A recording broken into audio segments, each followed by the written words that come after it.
My name is Ellen Allen, and this is my podcast on Substack where we talk about the fundamental issues and truths that underlie things about voice teaching, vocal technique, and the music industry. Today we are wrapping up sort of a series of podcasts that I've been doing about vocal pedagogy related things or vocal technique related things. So, we've talked about the pedagogical models, student teacher relationships. We've talked about a whole bunch of things the past couple of weeks. And today I wanted to talk a little bit about something to the voice students or to the student singers or aspiring singers who might be listening today. Of course, if you don't consider yourself someone in that category, you're welcome to listen in because I think it can be applicable to many more people besides just aspiring singers and voice students. But we're talking about taking the mystique out of technique. So, we're going to talk about what vocal technique really is and why, if you are a classical singer like I am, why it is important to not only learn the specific techniques required to sing in the classical style, but to be able to understand the fundamental principles that underlie those techniques so that if you wish to sing in other styles as well, you can develop a greater degree of vocal flexibility and be a more versatile singer.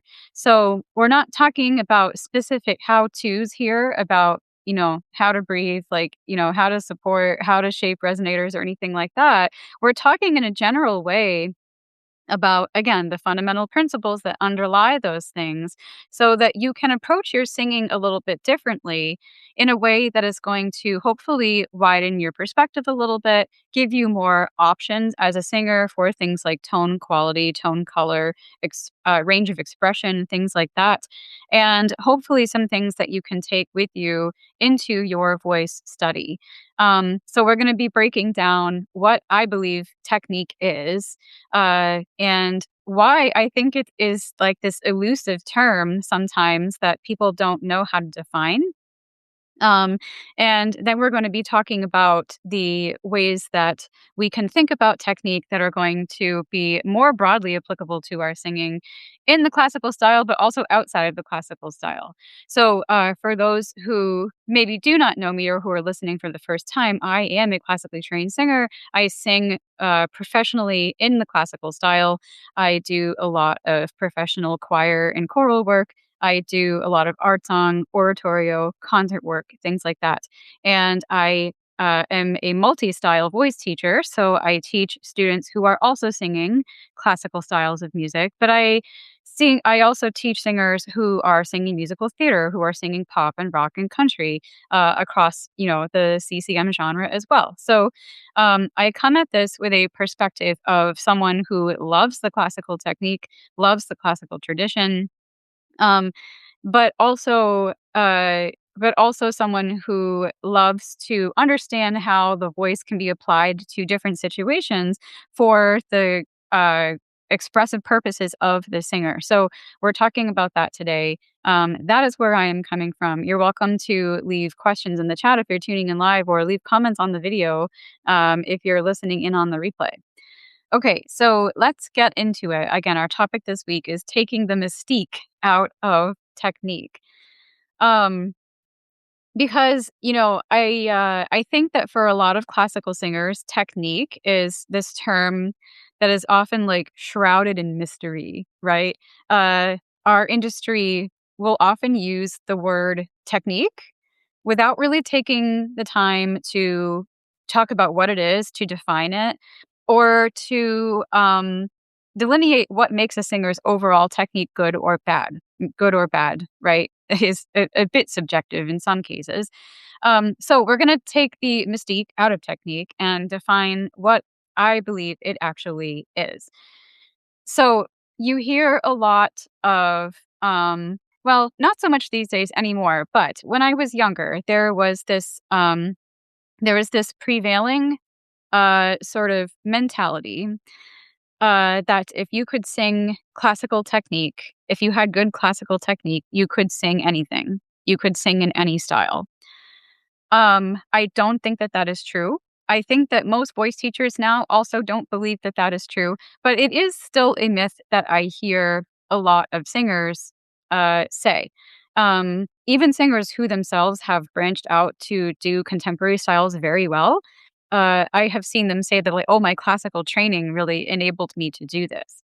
So we're going to break down that idea a little bit as well. When we talk about classical technique, um, again, we have to be more specific about defining what exactly it is that we mean, because I don't think that you can learn a classical technique. In other words, a technique that will allow you to sing classical music well. I don't think that you can just learn that and apply that to any style of singing. And we're going to talk about why. And, think about it. Like, if you've ever heard, like, a classical singer attempt to sing in a non-classical style and they still just kind of sound like a classical singer, like, they have sort of, like, vowel shapes that don't work with the style, or, like, a breath support, technique that doesn't work with the style, and it just sounds weird, right? Like, I've heard it, we've all heard it, and that's because classical technique is not as broadly applicable as some singers and teachers believe it to be. On the flip side, I have heard many singers of non-classical styles, say musical theater, contemporary music, etc., who attempt to sing in a classical style, and the same thing happens. They do not sound like classical singers. They are not singing well in the classical style because they have learned a technique that serves them really well in one style, the non-classical style in which they are singing, but it does not serve the classical style very well. And I think that we need to acknowledge that there is not one way to sing. There is not one way to do vocal technique. There is not one way to use your instrument.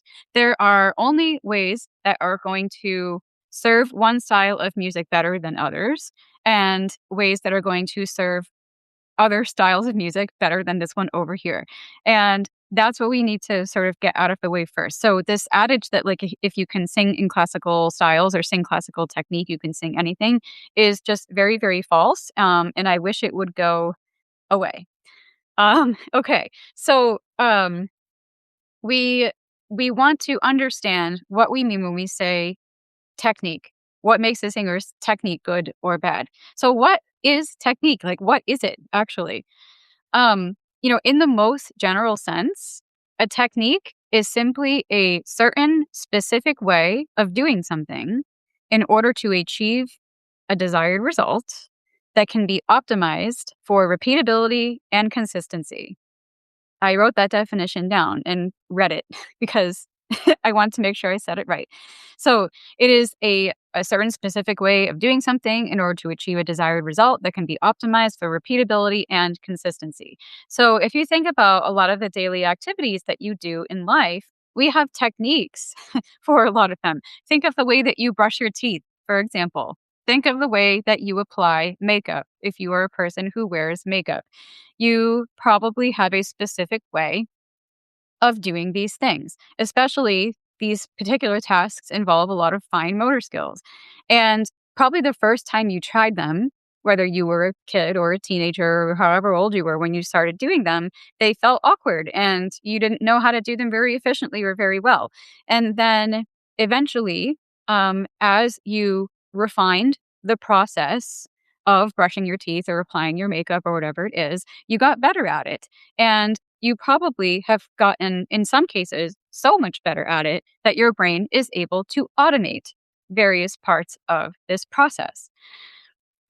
So we do it in a certain way every time because we've discovered that that is the way that gets the result that we want, the clean teeth, or, like, the perfect eye makeup or whatever it is.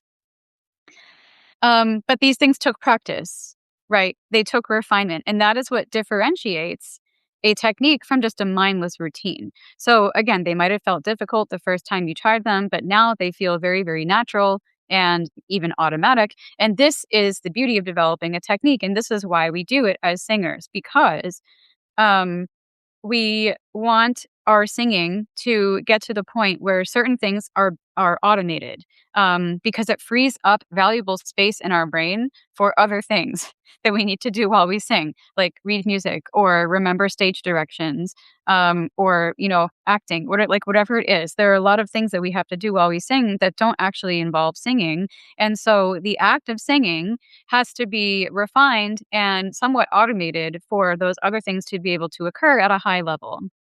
That is why we develop technique. So when we talk about technique and what it is, I think it's more accurate to say that singers are working with a collection of techniques, plural, techniques with an S, to refer to the specific things that we learn how to do with our voices to create a specific kind of sound. Because there are all kinds of ways that you can leverage your breath support, the way that you inhale, the way that you position your larynx, the way you shape your resonators, the way you align your body. All of these things have an effect on the sound that you are producing. And there are like endless combinations of ways that you can use those things together to achieve that specific result that you want. So a classical technique is not just like this monolith term where like someone's your overall singing is good or bad. We want to consider that there are a lot of different elements that go into the classical style or any style, and think about the different techniques that we use even within a single style of music, right? So if you think about the sound qualities that we associate with a typical classical sound, right? We have, for example, like a full, robust tone. The voice usually has very ample vibrato and an evenly paced vibrato. It has that chiaro-scuro balance of, bright and dark tone qualities. And those are the things that allow for that unamplified projection through the use of overtones and natural acoustics, etc. Um, we hear round or vertically shaped vowels, and we hear, especially in treble voices, lots of head voice, because classical singing has lots of high notes, right? So these things are all achieved through technique or techniques in the plural. Um, because we are talking about specific ways that you position your larynx, a specific technique to how the larynx is sitting in the throat, a specific technique to how you inhale, how you choose to take in air, how you choose to support once you take in that air and you begin to sing, how you choose to shape your resonators. These are all separate things, right? They work synergistically, of course, right? We need to have the right balance of all of these factors happening to create what we would call a classical sound. But they are all different elements that can be leveraged differently.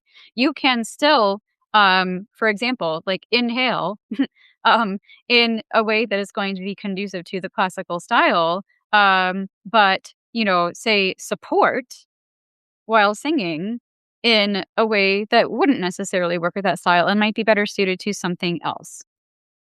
Okay. So, this is why we again talk about automating technique, because we're using these parts of our instrument in a very specific way to achieve a specific result that can be practiced and refined and improved over time. So, to reach this sort of almost automatic level of execution.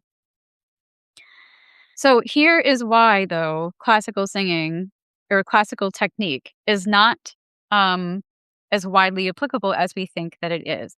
So I want you to think about non-classical styles of music. Okay, like literally any of them. Musical theater, country, pop, rock, it doesn't matter. And think about how the sounds in these styles that the singers make with their voices are so different from the classical, bel canto style sound that we associate with the classical style of singing. So, if technique is a specific way of doing something to get a specific repeatable result, and the result in this case of a non-classical style is a tonal outcome that is completely different from that of classical singing, then it follows that the singers who are singing in these non-classical styles are using different techniques to achieve this result. So you wouldn't, for example, to use an analogy here from sports, which I know nothing about, but hopefully this will work. You wouldn't use the same technique to throw a baseball as you would to throw a basketball, right? I mean, you could hypothetically, but probably if you threw the basketball with the same technique that you'd use to throw the baseball, you probably wouldn't get very many baskets, um, because each sport, even though they both require balls, each sport requires a very different physical use of the body to achieve the desired result. Okay. So if you are a classical singer and you want to sing in a non-classical style and you want to sound like real legit doing it, then you have to change your technique. You have to. You cannot just take your classical stuff and apply it to your pop song or your musical theater ballad or whatever it is. So what do we do with all of this then? So um if you think about what it takes to sing well in multiple styles, um we have to keep in mind that, especially when we're venturing into a style that is different from the one in which we were initially trained, our success singing in that new style is not going to have a whole lot to do with how good our technique is in that original style. It's going to have more to do with how well we understand the fundamental principles that underlie that technique and how those principles apply to the technique in the new style that we are beginning to sing.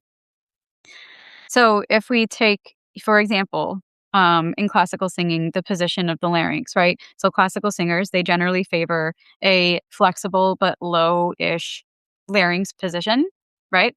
But if you think about what that means fundamentally, what's underneath that idea and the implication that it has, the larynx is flexible, the larynx is movable, right? And if you change the position of the larynx, you're going to change your sound. And maybe it won't sound classical anymore, but maybe that's the point. Maybe we don't want it to. Another example is breath support technique, right? So, like really hardcore classical singing, like opera, for example, requires very full engagement and support from the ribcage. But if you think about, like, what does that mean? This rests on the fundamental idea that the entire ribcage is flexible and certain parts of it can be recruited or deprioritized when it comes to support. You don't have to use your entire rib cage to breathe and support all of the time. Maybe the music doesn't demand that. Maybe your voice doesn't demand that in this context. So if you changed the way that you engaged your rib cage for support, you would probably get a change in the sound. Another example is like the inhalation itself, right? I often find myself in my own practicing thinking about how just how much depends on the way that you inhale the breath to begin the sound. And classical singing often requires a low breath. That is a pretty relative term, but something that expands like the lower part of the torso, like all the way around the body. There's obviously some variance as to like how low the breath should be among singers and teachers. They have different opinions on that, but this rests on the fundamental principle that you can inhale in multiple different ways, right? You can leverage that part of your technique. You can leverage that part of your singing to get a different kind of sound for the different styles that you might be singing. So I could go on and on with these examples, but you get the idea. If you change the way that you do something, in other words, if you change the technique, you're going to change the sound. So, as I mentioned earlier, like, I am a classical singer through and through. That is what I do as a performer. I do not sing non-classical styles as a performer myself, and that is by choice because I love the classical tradition. I love the classical canon, and I love sharing this music with people. It is the style that I have the most experience in, and I both perform and I teach in this style because I consider it one of my main areas of expertise. And so I do not believe for a second in, um, diluting this tradition or watering it down, or whatever somebody else might perceive that as, when I talk about non-classical styles.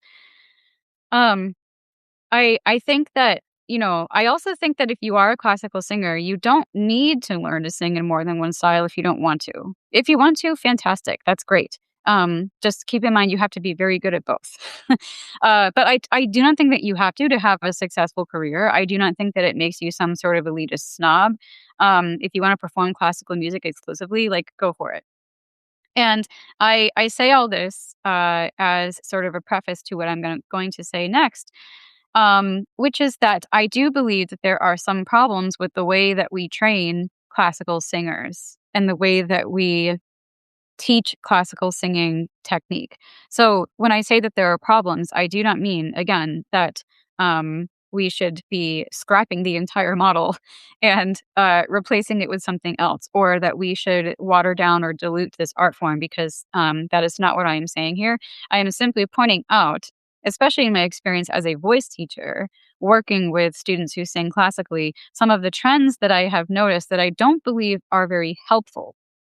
And these are trends that these students have picked up from other teachers or other classically adjacent spaces that they have been in. Um, so I think that we should, as much as we might love a tradition, we need to make sure that we are looking at things very critically and, determining whether the training models that we're using are helpful or unhelpful, if they reflect current and updated information or data, or are they outdated? What are the fruits that are being produced? Are they effective or ineffective? And I think that sadly, there are some ways that we are training classical singers and teaching classical technique that are, a little bit unhelpful for these students. So there's a lot of ways that we could unpack this, but I want to talk about one of the things that I see a lot in my students who come to me having sung classically at some point in their life, and they are taking voice lessons again after a certain number of years. And some of them want to continue singing classical, and some of them want to venture into other styles. But a lot of them carry this mentality that they learned from somewhere, someone, something, that there is only one right way to sing, that there is only one right way to use their instruments. And I see this a lot from people who come from classical backgrounds. So I want to unpack this a little bit, because I think I do understand where this statement comes from. It is not an accurate statement, but I do believe that I know where the roots of it are, or at least one of the places where the roots are. Because let's think about how highly stylized classical singing is. We are asking singers to do the most Herculean things with their voices without the use of electronic amplification.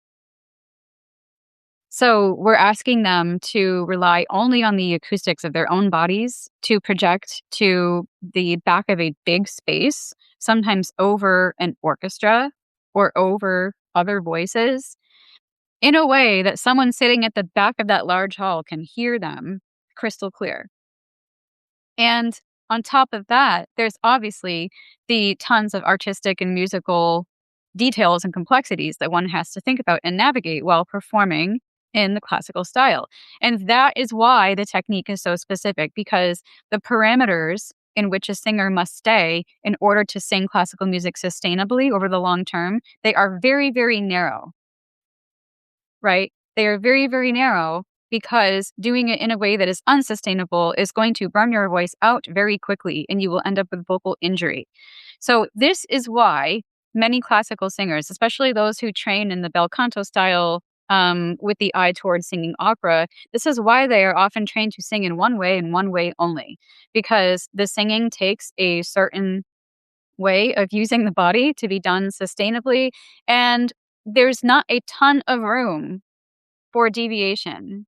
There is some, but not a ton, right? Because again, you have to be able to sing over an orchestra, you have to be able to project without a microphone, you have to be able to do these Olympic level feats with your vocal instrument, and it needs to be trained in a very, very specific way in order to do that.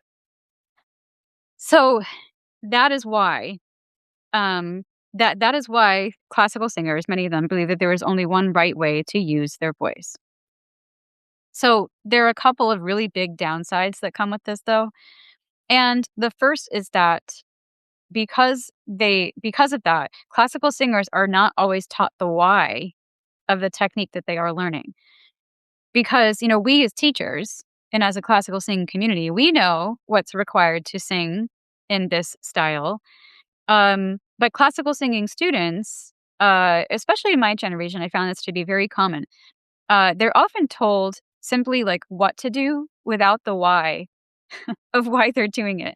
And as a result, you have a lot of classical singers out there doing the things that they're told to do without really understanding them.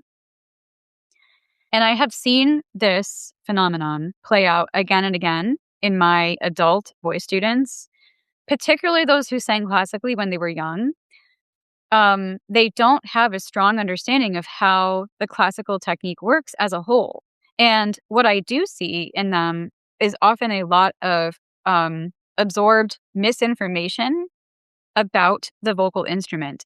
And so, along with that, I see a lot of like unhelpful, unproductive manipulation of different parts of the instrument that often create a lot of compensatory tensions and things like that, rigidity or bracing in certain parts of the instrument, because the students were told that the correct way to align your body involves XYZ, or they were told the correct way to position the jaw and shape the lips and the other resonators was the right way.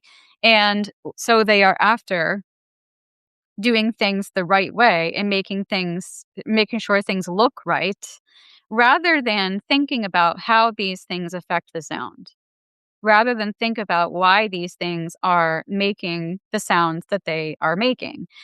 And as any voice teacher will tell you, even when you are training something in a student that is as specific as the classical style is, there is still variation among some of these things, like posture, like the amount of release in the jaw, the way the lips are shaped. And that is because we're dealing with bodies, and bodies are all different. Nobody has the ideal body. No two bodies are the same. And so we have to be looking at what are sort of the conventional markers of the classical style, but how do those markers manifest in the student's body? And how do their bodies make this sound the best? Because another student over here might require a slightly different use of those parts of the body, of those parts of their vocal instrument to achieve the same kind of coordinated sound.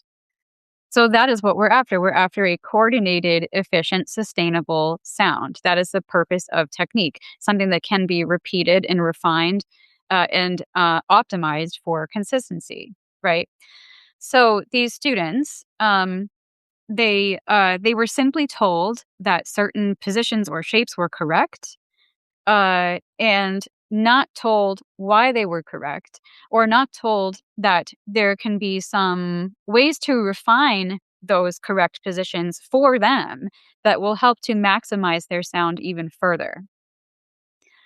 Because in my experience, and I think a lot of voice teachers would agree with this, simply telling a student to stand up straight rather than slouch, or to bring the tongue forward in the mouth rather than letting it kind of, suck back inside, that can sometimes result in the outcome that you want in a healthy, sustainable way.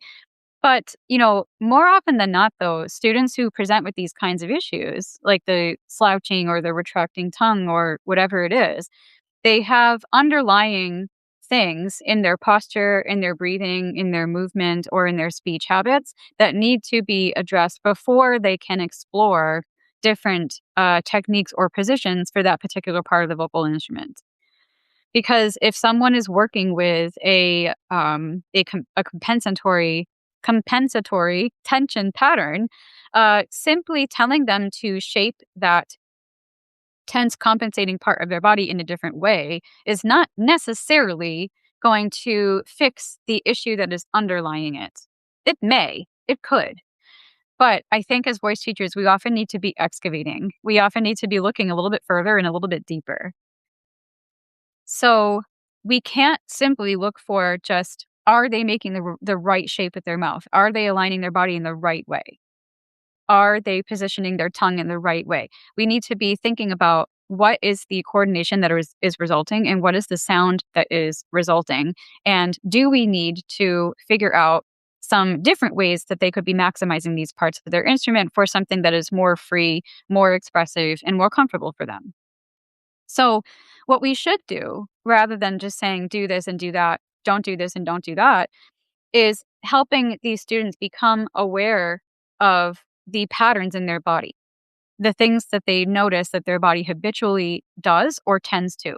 And we can provide some ways as voice teachers to address um, these things that will hopefully promote more freedom, more release, and greater range of motion for the different parts throughout the instrument, because that is what will allow for the necessary techniques and the style to be used sustainably in their bodies. So throughout that process, we want to be inviting them to explore the range of options that they have in all parts of their instrument, even if not all of those options are necessarily congruent with a classical sound or with the style that they happen to be singing. Maybe it's not classical. But what we want to do is allow them through exploration to develop a greater awareness of their instruments and greater control over their instruments, which allows them to notice physical patterns and the results of those patterns for themselves. A lot of voice teaching is about helping students build awareness and helping them just build the habit of noticing, the habit of being mindful in their bodies of what is happening. Because we as teachers, we see everything, right? Or we see a lot, right? We don't see everything, but we see a lot. And the students might not be aware that they're doing certain things. Maybe they're not used to checking in with that part of their body. Maybe they're not used to thinking about the way they shape their tongue. Maybe they're not used to thinking about that they stand with a slouched rib cage a lot. We notice these things, and we want to be approaching it from a sense of, nothing is wrong or bad. The way that your body moves is not wrong or bad. But there are more efficient and less efficient ways that we can use the different parts of our body to get the sound that we want. So, we want to help them develop this awareness of how things feel as well as how things sound. Classical singers, a lot of people are, a lot of them are like, oh, you have to go on feeling alone. Um, I don't think that that is true. We do have to go by feeling first, I believe, because if something is uncomfortable for you, it means that it is not sustainable, and no matter how good it sounds. But we can't just go by feeling, because if something feels pretty good, something feels comfortable and there's no tension or we don't feel any strain or compensation happening, it doesn't actually mean that we're producing the sound that we want or the sound that is expected of us. So we need to be thinking about both and training our students to think about both, how things feel as well as how things sound, and help them build a mindfulness around their instrument that is going to engage their minds while they are singing in a way that's going to help them notice things, and from there sort of gauge their instruments level of comfort with the various aspects of the singing process on any given day, right? Because we want to give them the tools to be able to assess these things for themselves. We want them to be able to self-assess. They should be able to begin their warm-ups or their practicing at home alone by themselves without us as teachers and go through the checklist of, how do things feel? How does my breath feel today? What is my body doing? How am I aligning, my physical posture? Where do I notice tension? Where is that tension unhelpful? And where is it, something that I don't need to worry about? These are the kinds of habits we want to be building in our students.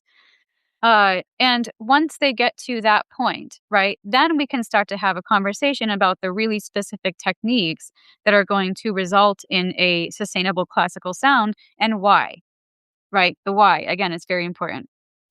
So that is the first thing, is the why. We have to understand, or we have to help we have to help our students understand why we are showing them these particular options for the sounds that they want to make. The second downside I see a lot in classical training and in classically trained students who come to me, they are often not told or shown that their voices can do lots of other cool things too. Or they're told that these other cool things will ruin their voices. So again, I think I understand where this comes from, and I think it's well intentioned. And I think that a lot of well intentioned teachers mean really that these other sounds, these non classical sounds, are not going to be sustainable long term in a classical context or appropriate for the demands of classical music. They are wrong for the classical style. However, that does not make them objectively bad or wrong for other kinds of singing, for other styles. Um, but a lot of classical singers aren't taught how to access these sounds. And so some of them inevitably find themselves in situations where they are asked to make sounds that are a deviation from the, purely classical training that they've had, the bel canto style of training that they have had. And they don't know what to do. I've seen it. Um, I have seen singers who just, when they are asked to do something that is not congruent with the sort of like operatic bel canto technique that they have learned in music school in their training, they have no idea how to be able to do it. And they have been taught to believe that these sounds are unsafe or wrong. And this goes back to, again, why are we learning these techniques? We have to teach the students the why of the techniques and not just the how. So this is a problem, right? Because, even if you never do any cross training, even if you only sing in classical styles in the classical sector, you have to be very, very versatile as a singer. And it doesn't mean you have to be really good at everything because, like, that's not possible, right? Or necessary. But it does mean that you need to have a handful of different things that you do really, really well. So again, even if you only perform classical styles, you don't do any crossover work at all, you are quickly going to find out if you enter the music industry as a working singer, you're going to quickly find out that the classical genre is not the musical monolith that we are often told that it is in our traditional training. I know this from experience because I do a lot of choral singing, and there are a lot of ways as a choral singer that I have to use my instrument differently than if I were performing an aria in a solo context. I have to do all kinds of things differently with the way I breathe, with the way I shape my resonators and shape my vowels. There are a lot of things that a, bel canto style teacher might look at and say, well, that's bad. That's wrong. It's not bad or wrong. What they mean is it's not useful for bel canto singing, but it is pretty useful for choral singing. And that's just one example. There are other examples of this. Classical singing is not a monolith, and you are going to find very quickly that you need a more adaptable instrument than simply singing in just one way for everything all of the time. So we need to know these fundamental, functional principles that underlie the techniques that we've been taught, because that is going to open so many more options to us as singers. Because when you know how your instrument operates, you feel a bit more in control of what's going on. You have a bit more confidence in yourself. You have a bit more confidence that there will be something reliable there for you from day to day. You can trust yourself a little bit more to use your voice and steward your voice in the best way possible. So we want to consider ourselves as singers both an operator of our instrument, but also students of our own instruments, really listening to them and working with them rather than simply telling them what to do, imposing a technique on them, and then getting frustrated when they don't comply. I think that if we make that shift from, I'm singing to I am working with a vocal instrument, we can also eliminate some of the shame and the self-judgment that we sometimes feel when we're struggling with something, and it allows you to view your singing a bit more objectively and a bit more mindfully. Um, so that's one benefit, but I think some others are, if you understand these principles, one, you'll be a much more versatile singer. even again, if you still choose only to perform in one style, you know all the options available to you for all the parts of the singing process. It doesn't mean that you become a pro at doing all of them, right? You don't need to do that. It's not possible to do that. But it allows you to sing smarter and more healthily, especially when you are running into trouble, which is my next point. You'll be able to troubleshoot much more effectively when something goes wrong. So, what a lot of singers will do when they get into the practice room and discover that things aren't working the way that they want, they will double down on the techniques that they have been taught or the techniques that they have been working on. Um, that usually doesn't work because if the technique was working, um, the issue would be fixed, right? So we want to avoid doubling down on things that aren't working and opening our minds to the things that could work. If you are doing that, or if you are just, running to your teacher at every sign of struggle and begging them to fix your singing, or you're just in the practice room taking like shots in the dark to see what random strategy might fix it, um, that's none of that is gonna work. Your teacher can give you advice, of course, but I think that we need to be able to troubleshoot these issues ourselves as singers because sometimes as voice teachers, we can see that a student is struggling with something, but we might not always be able to identify um the cause, the root cause. And it's important that we teach students to be able to do that because they're the ones in their body. They're the ones singing. They're the ones experiencing the thing. So if we can tell them what we are observing in a way that allows them to understand how that observation connects to the sound that they are making, and whether that sound to them is the desired outcome or the undesired outcome, it's going to allow them to get more curious and investigate the instrument more systematically, which will allow them to determine where the hangup really is. So knowing how to like really zoom out and view your instrument like more totally, more holistically, that is what's gonna help you make more informed choices about your own singing, and that is what's ultimately gonna get you through those days when you feel like, things aren't lining up quite right, or things are feeling really challenging. I know that we all have those days. And finally, you'll have greater agency over your own singing. So, if something's not working for you, like, either in the short term or the long term, you have the freedom and ability to try something else. If your teacher tells you to do something and you play with that thing for a few weeks and it's not doing anything for you, then give yourself permission to leave it behind, right? And talk to your teacher about why you don't feel it's comfortable for you or working for you. So don't continue to use techniques that aren't serving you just because you've been told that they are the right way, right? Or just because you don't feel that you can deviate from what you've been taught. If your instincts are telling you that you need to try something different, then do not ignore your instincts. Please listen to your instincts because again, your teacher is, I'm sure, wonderful and knowledgeable, but they want you to be able to sing your best, and they are not inside your body. They are not inside your instrument. Only you can sense these things.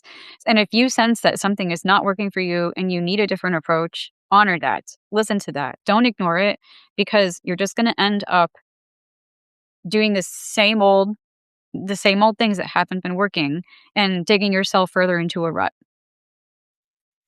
So that's why, you want to make sure that the teachers that you're working with are not just teaching you technique, right? They're not just teaching you how to sing the best way in the style that you want.